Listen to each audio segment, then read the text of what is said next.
365 nombres de Cristo. Del padre José María Cabo de Villa.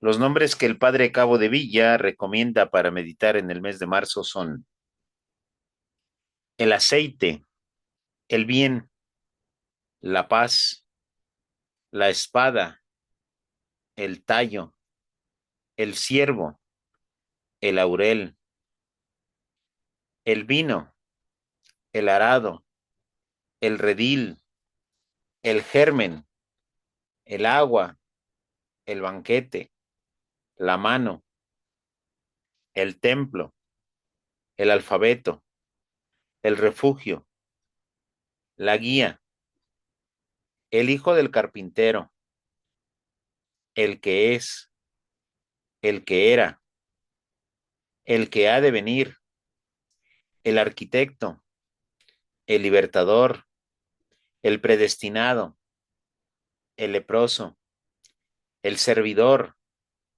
la sangre, el incienso, la cítara y el recental. Para este día 2 de marzo, el bien. Puede parecer una palabra inadecuada, por demasiado abstracta, para designar algo tan concreto como es una persona. El nombre de bien, junto al de pastor, esposo o abogado, más bien una noción filosófica, diríamos. Pero es que la filosofía constituye esta llamada a construir una revelación de Dios.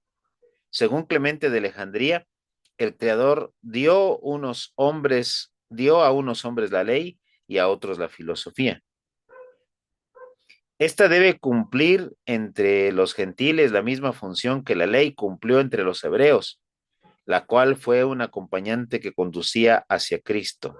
Gálatas 3:24. En palabras textuales del mismo Clemente, la filosofía es un tutor que lleva al espíritu helénico hacia Cristo. ¿Cómo privar a Cristo del nombre de bien? Un filósofo diría que le corresponde este nombre en su triple acepción: moral, física y metafísica.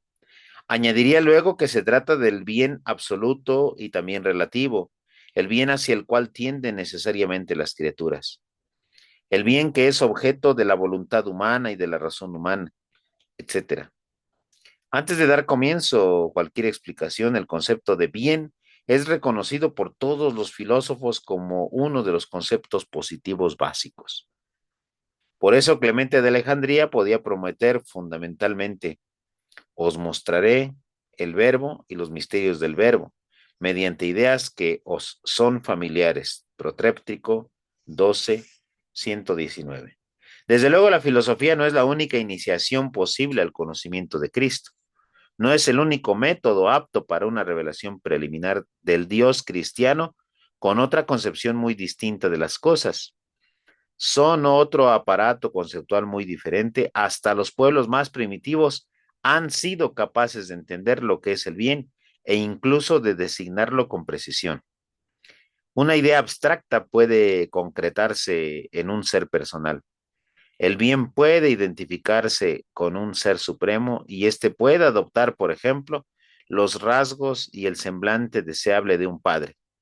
Dios es padre y llora cuando llueve, y llueve cuando él se compadece de sus hijos. ¿Acaso la revelación de Jesús no consistió precisamente en anunciar al mundo la paternidad universal de Dios? El dios Marduk es padre, decían los antiguos babilonios. Guan Aiza, dicen hoy los indios misquitos.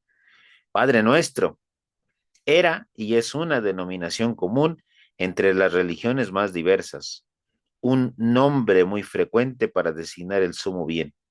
Aun suponiendo que la idea de paternidad divina esté en ellas más o menos deformada, resulta innegable que ahí se expresa un anhelo profundo del bien, un anhelo inscrito en el fondo del alma humana, que sea esta judía, griega o misquita. Se trata de la semilla del verbo, que fue sembrada en toda alma y que está destinada a germinar entre la palabra padre, tal como lo entiende un pagano, o la palabra bien, tal como la interpreta un filósofo, y por otra parte, la palabra abá, en que culminó la revelación de Jesucristo, puede haber una diferencia muy considerable, enorme, pero no mayor de la que existe entre la semilla y el fruto. El bien